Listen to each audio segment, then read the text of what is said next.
The subject matter, I'm sure we have all read our Chicago Society forum. I don't want to read word for word from it.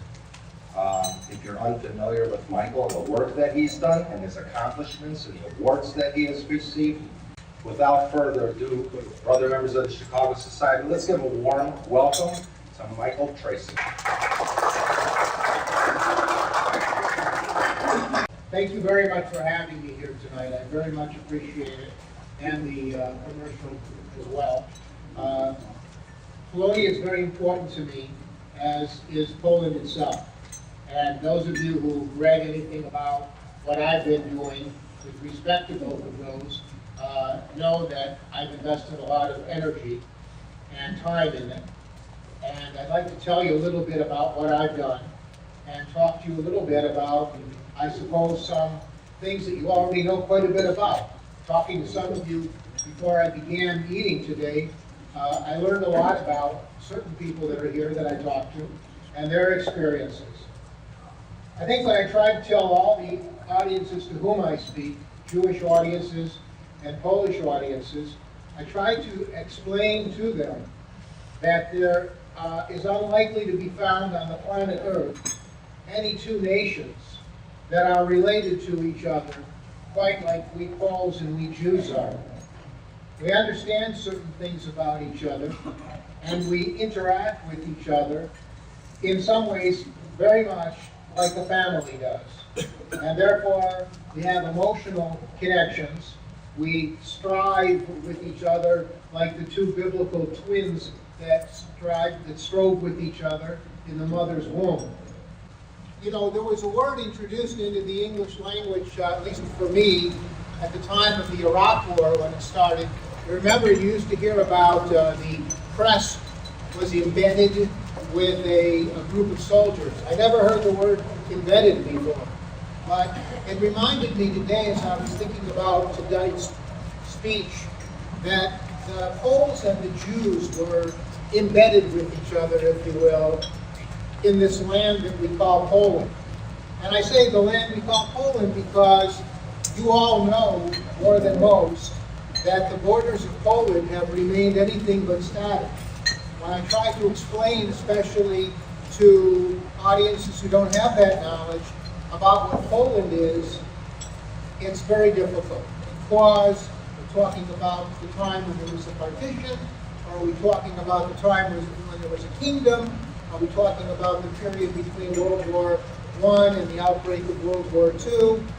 All of these things need to be explained, and many people don't have any patience to hear the details. But the details are what it's all about. The Jewish nation, that's an expression that I first heard when I went to Poland 21 years ago this month. I don't think I could have imagined 21 years ago this month speaking to this audience or having seen and heard and done what I've done in all of these years since then. I wasn't born in Poland. People often ask me, were your parents born in Poland? As though my interest must be based upon where my parents were born. My parents, each of them as children, they were born in what was the Russian Empire. My father was born in a place called Minsk, Russia. Today it's Daugavpils, Latvia. And my mother was born in Mogilov-Podolsky, which was then in the Russian Empire, but today is part of what we call Ukraine. Now, I didn't find out till much, much later that the Jagiellonian Poland actually extended as far as those two places. They were at the extreme ends. But my interest does not arise, and my passion certainly isn't born out of where my mother and father were born. It's really where the Jewish people were born, in a large sense. Now, you know, there are a group of Jews that are called Sephardim. They have their roots in North Africa and the Arab Peninsula. Their culture is a little bit different customs. But the Ashkenazic Jews, that is basically the Jews that most of us know today. They came out of Poland. When you see these very religious Jews wearing the long black coats and the furry hats, they're dressing like the Shlachta of 300 years ago. When we put money into a little box we call that box by its Polish name, a puszka. And when we put a piece of metal on top of the flame of the stove on Friday nights so that we don't cook correctly on Shabbat on a fire, we call that a blech, which comes from blach. Our language is filled with Polish language. Our customs are very similar. We are two nations that are like two trees, where their roots are in the same soil, the same earth, and they're watered. They're watered by tears that were shed in Jewish and Polish happy times, and also tears that were shed when the times weren't so happy. And unfortunately, those roots were also fed by blood. The blood that was shed between Jews and Poles, and the blood that was shed by the enemies of Poland, such as in the Chmielnicki years in 1648. The Jews have been in Poland for over 700 years. I've heard, and you've heard, all of the common platitudes about how King Kazimierz Wielki invited us, and in fact it's true. Our nation, which had been expelled from Israel by the Roman conquest 2,000 years ago, went to Europe, and when we lived in Western Europe, in France, in Germany, etc., we were persecuted, particularly during the Middle Ages, during the time of the Crusades. And it was the wisdom of King Kazimierz that brought us to Poland. There, we were guaranteed protection and freedom and the ability to live and prosper. So it was a good time for us, a very good time. But we were living separately. And this created a tension, a strangeness, if you will. One of the things that I like to stress to people is that it's important not to speak in platitudes, not to pretend that we all lived happily together for all those 7 centuries. We didn't. We don't even today. We have difficult stresses between the two nations. We see xenophobia and nationalism, and we know that we have to face up to these realities. Obviously, when people really know each other, as some people have told me tonight, where they grew up, they knew Jewish people, they have a familiarity and a warmth, it makes a big difference between any two groups that are estranged when members of it know each other. And that's part of what I try to do in my work. My work in Poland, as I mentioned, started 21 years ago this month. But my knowledge of Poland, my knowledge of it as a Jewish homeland, began much earlier, even as a little child. All of the history of the Jewish people could not exist without Polish history, much in the same way that there can be no Polish history that's complete without the Jewish history. And yet, I met so many Jews who would never step foot in Poland. They consider it a cursed land. And when you ask them, well, have you ever been to Europe? They say, oh yes, I enjoy skiing in Austria. Or I like going to the nightclubs in Germany. It's astounding how the perpetrators of the Holocaust have countries where Jews are comfortable, and yet in Poland, they find themselves uncomfortable. How can that be? It defies logic, certainly. It doesn't speak to the real facts. In fact, you often hear Jewish people speaking about Poles in Poland as though it were the home of the perpetrators of the Holocaust. And that's what I talk to Jewish audiences about. At the same time, I try to talk to Polish audiences, like Polonia here in America, but also in Poland, about what are these roots of this tension between Jews and Poles. The title of what you saw in the newsletter here was Poland in the Heart of the Jews and the Jews in the Heart of Poland. And it's true, if you don't know it already, that there can be no Jewish heart without Poland inside of it. And in fact, the Jews were in the heart of Poland. We are related in this special way that I referred to a moment ago. We're in the culture, we're in the mythology, and we're what one author called Poland's threatening other, this mysterious, strange people We eat differently, we were dressing differently.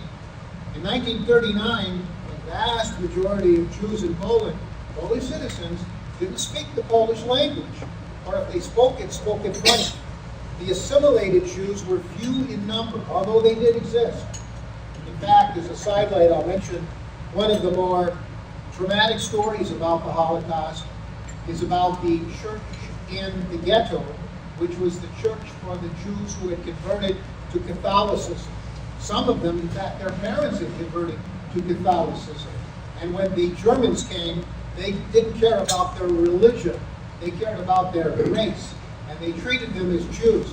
And perhaps one of the most dramatic, ironic, and sad visuals of those days were Catholic Poles accompanying coffins at funerals to the gates in Żelazna Street because they couldn't go through the gate themselves as the body was taken to the cemetery to be buried outside the ghetto.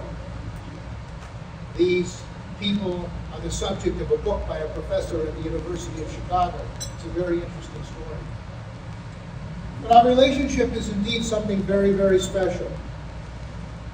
And that's what I try to bring to all of these audiences and talking to them about the realities of the relationship. But why? What's the point of it all? Because these are unresolved issues. Because for us Jews, Poland is no less of a homeland in many ways than is the state of Israel itself. This is the place that we look back to. I remember once, back in the early 90s, one of the secretaries in my office and I were talking, and I asked her where she was from.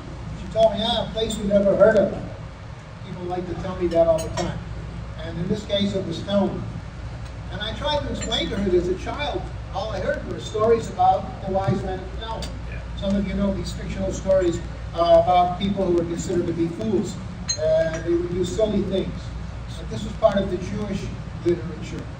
When I went to Poland, I did not expect to experience what I did. I landed there on a Thursday afternoon, and I walked the streets. I visited to where the ghetto was.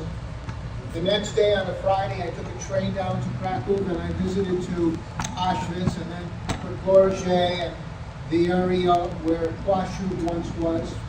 And then I spent a Shabbat there, and I took a train on Saturday night, and ended up in Lublin.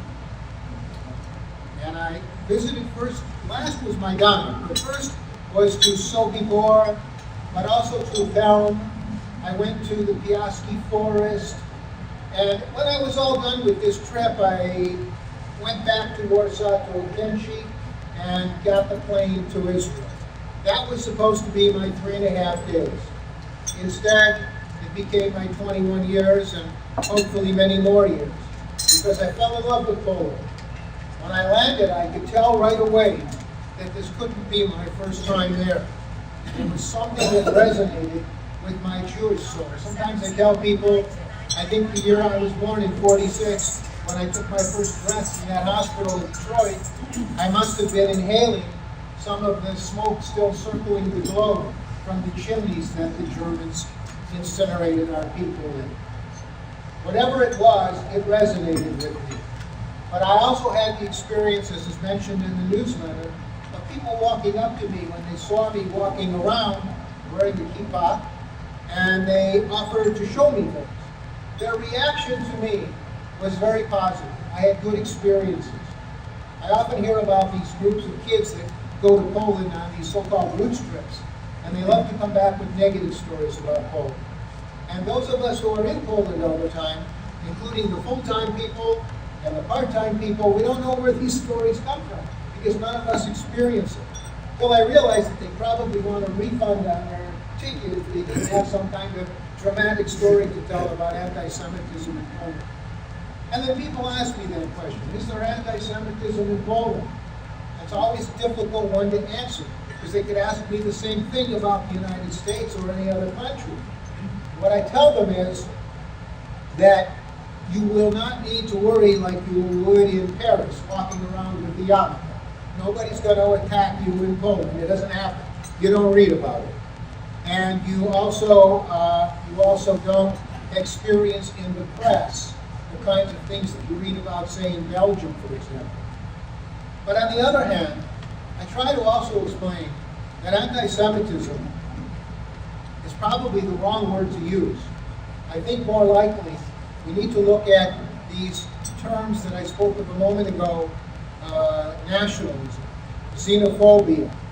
These kinds of attitudes are what for some people, particularly in certain economic groups where they're deprived more of worldliness, if you will, and of travel and of experiences with other people. Well, those are some aspects of it. I wanted to say that the programs that I'm doing in Poland are basically along three lines. One is remembrance. I'm devoted to the idea that we should not forget that Poland was the homeland of the Jewish people. It's not just that 10% of the population was Jewish. It was more like 30% of urban Poland was Jewish. 1/3 of Warsaw, 1/3 of Łódź, 26% of Krakow, and Vilna, and Lvov, and we go on with it. So I'm devoted to remembrance, and therefore I put up signs all over the country. I do whatever I can to encourage people to remember the Jewish history.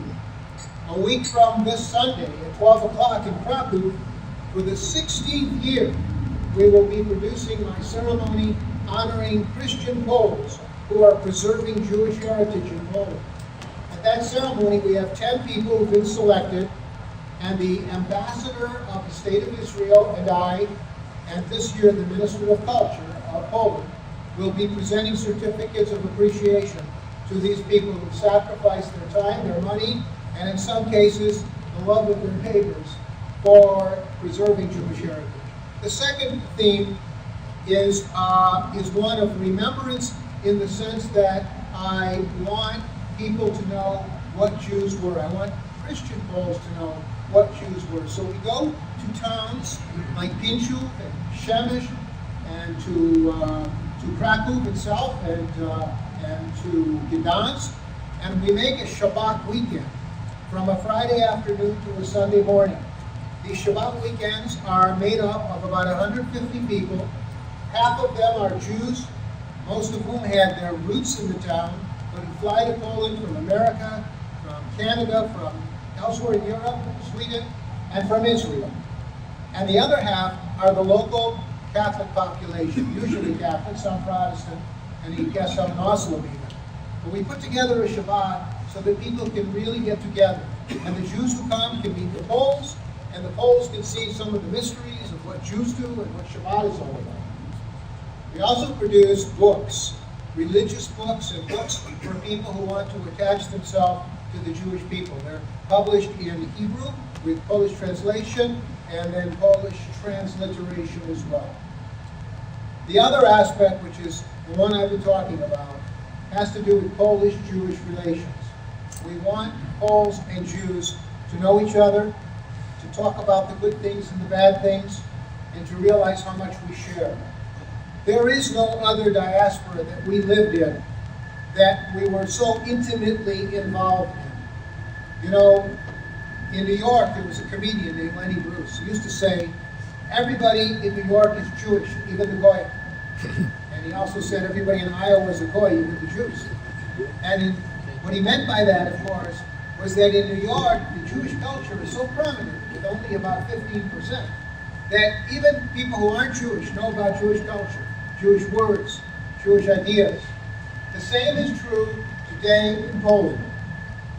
Even though there are hardly any Jews left compared to what was there in 1939, I've had no trouble with any Polish person, regardless of age, knowing what a challah is, because it's like the word chalka, knowing what Shabbat is. And in fact, I've had a hard time finding the one Pole who doesn't have some Jewish roots in their background, or some good friend of the family, some relationship with Jews. This is an environment where a Jew can really feel very, very comfortable that she or he is among friends. Let me just conclude with some numbers for you, though. In September of 1939, on September 1st, when the kids had returned from that summer vacation in August, when people were getting ready for the start of school and when fall was about to begin, there were 3.5 million Jews in Poland. 3.5 million. By the time the Germans were finished, in fact, you didn't have to wait till the end of the war. By 1944 and 1943, at the end of the year, 90% of the Jewish people of Poland had been murdered. And of the couple 100,000 that survived after the war, about half of those were Jews who had survived in the Soviet Union under very difficult conditions, and the other half, 100,000, had survived within Poland. Some were victims who still remained alive in the camps, and some of them were hidden by Poles and otherwise underground. That number of 200,000 quickly went down. There was violence in the streets. You know what happened in Kielce on July 4th, 1946? There were great difficulties, and Jews left very quickly. In 1957, you know, the shipyard and the other kinds of strikes that were taking place, Jews left at that time as well. By 1968, by March 15th, 1968, it's estimated there were 25,000 Jews left. And then began this great purge, this great action of March 15th, 1968 under the communists. And then we don't know how many Jews were left. We guess there must have been 3,000 or 4,000, but we used to say there were none. We'd read about how there were no Jews left, because the Jews that were there, for the most part, almost entirely went underground. And for many years, until finally Poland brought an end, or Pope John Paul II, we should rest in peace, brought an end to communism, then Jews started to come out of the woodwork again. You know the story about Father Wexler, the priest from Lublin, who was with his mother at her bedside when she told him that he, in fact, even though he's a Jesuit priest, wasn't her biological son, but he was the son of a Jewish couple who had put him into her arms to protect him when they were taken away by the Germans. Those stories, I could tell you many of them are repeated over and over.